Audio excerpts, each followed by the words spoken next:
1400 صحاب کے ساتھ حضور عمرے کے لیے تشریف لاتے ہیں. کفار مکہ کھڑے ہو گئے کہ ہم عمرہ نہیں کرنے دیں گے، لڑائی ہوگی. حضرت عثمان غنی رضی اللہ تعالیٰ عنہ کو بھیجا کہ ہم عمرہ کر کے واپس چلے جائیں گے، کوئی لڑائی کا ارادہ نہیں ہے. انہوں نے کہا یہ نہیں ہوگا. عثمان آپ آئے ہو تو طواف بیت اللہ کرنا چاہو تو کر سکتے ہو. کہا نہیں، یہ تو نہیں ہو سکتا کہ حضور کے بغیر میں طواف کروں. خیر صلح حدیبیہ کا موقع آیا تو عروہ بن مسعود کی قیادت میں قریش مکہ نے مذاکرات کیے حضور علیہ السلام سے، تو ایک صلح نامہ طے پا گیا. اس کی شرائط میں سے ایک شرط یہ تھی کہ مکے سے اگر کوئی شخص بھاگ کر کے مدینہ المنورہ جائے تو اہل مدینہ اس کو پناہ نہیں دے سکیں گے. وہ ہمارا بگوڑا شخص ہوگا تو اس کو پناہ نہیں دے سکیں گے. اور اگر کوئی شخص مدینہ المنورہ سے مکہ واپس آنا چاہے تو اہل مکہ اس کو پناہ دینے کے مجاز ہوں گے. تو حضرت عمر رضی اللہ تعالی عنہ اس شرط پر بہت پریشان ہوئے اور حضرت ابو بکر صدیق رضی اللہ تعالی عنہ سے جا کے بات کی اور کہا کیا ہم حق پہ نہیں ہیں؟ کہا حق پہ ہیں. حضور اللہ کے سچے رسول نہیں ہیں؟ کہا حضور اللہ کے سچے رسول ہیں. تو کہا 1400 کی تعداد معقول ہے، پھر ہم دب کے صلح کیوں کریں؟ صلح کی شرائط برابر کی ہونی چاہیے. اگر کوئی ان کا بھاگ کر کے آ جائے ادھر سے تو وہ ہم پناہ دے سکیں، اور اگر ہمارا جائے تو وہ پناہ دے سکیں، یا پھر وہ بھی نہ دے ہم بھی نہ دیں. تو حضرت ابو بکر رضی اللہ تعالیٰ عنہ نے بغیر کسی تعامل کے ایک بات کہی کہ عمر کیا اس شرط کو حضور قبول کر رہے ہیں؟ تو کہا وہ قبول کر رہے ہیں. تو برجستہ دوسرا جملہ آیا، کہا عمر ہوا رسول اللہ صلی اللہ علیہ وسلم. عمر وہ اللہ کے رسول ہیں. جب وہ قبول کر رہے ہیں تو بات ختم. یہ تھا وہ تیقن. اس کو اس مفہوم میں بھی لے سکتے ہیں، عقل قربان کم بپیش مصطفیٰ. یہاں پہ سارے راستے بند ہو جاتے ہیں. یہ ہے وہ یقین. تو کہا ہوا رسول اللہ. یہ برجستہ جملہ ہے جو یقین کی بجلیاں بھر دیتا ہے روحوں کے اندر.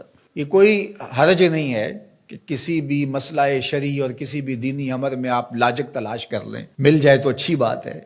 لیکن یہ مزاج بنانا کہ اس کا لاجک کیا ہے، اس کا لاجک کیا ہے. تو اب ذرا دیکھیے کہ جو ظاہری اس پہ بات اٹھتی تھی کہ 1400 کی ہماری تعداد ہے اور وہ اتنے ہیں، تو برجستہ جو جواب دیا وہ یہ تھا ہوا رسول اللہ صلی اللہ علیہ وسلم، کہ وہ اللہ کے رسول ہیں.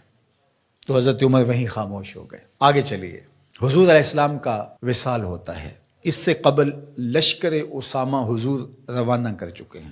17-18 سال عمر تھی تو ان کی قیادت کے اندر حضور نے ایک لشکر تیار کیا. تو یہ لشکر ابھی جرف کے مقام پہ پہنچا تھا کہ حضور کا وصال ہو گیا. خبر پہنچ گئی تو اب حضرت اسامہ کیسے بڑھ سکتے تھے، واپس آ گئے. تو تدفین کے بعد حضرت سیدنا ابو بکر صدیق رضی اللہ تعالی عنہ جو کہ خلیفہ بنا دیے گئے تھے، انہوں نے جو حکم جاری کیا وہ یہ تھا کہ اسامہ بن زید اپنے ہدف پہ دوبارہ روانہ ہوں. تو صحابہ نے کہا کہ بڑے بڑے جنگی ماہرین اس لشکر کے ساتھ ہیں، تو پیچھے سے اگر حملہ ہو گیا تو یہ نقصان کا سبب اور ذریعہ بن سکتا ہے. لہٰذا حکمت یہ ہے کہ اس لشکر کو ابھی کچھ دیر کے لیے روک لیا جائے. تو میں نے یقین کی بات سیدنا صدیق اکبر کے حوالے سے آپ کے سامنے رکھنا شروع کی ہے. تو سنیے کیا جواب آتا ہے. انہوں نے جواب میں کہا واللہ اگر مجھے یقین ہو کہ جانور درندے جنگلوں سے آ کے میرے بدن کی بوٹیاں بھی نوچ لیں تب بھی لشکر اسامہ کو بھیجوں گا، اس لیے کہ اس کو روانہ اللہ کے رسول فرما چکے ہیں. پھر اس کا نتیجہ کیا ہوا؟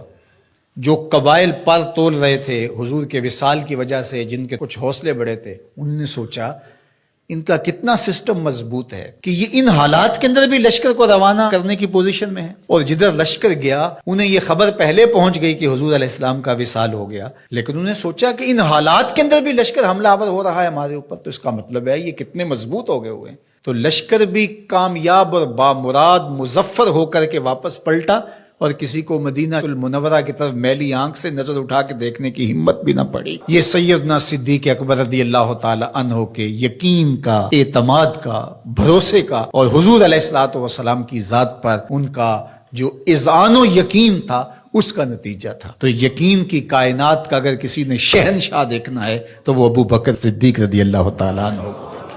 ان کی پوری زندگی یقین کی دولتوں سے بھری پڑی ہے. صاحب صدق بھی ہیں، صاحب یقین بھی ہیں.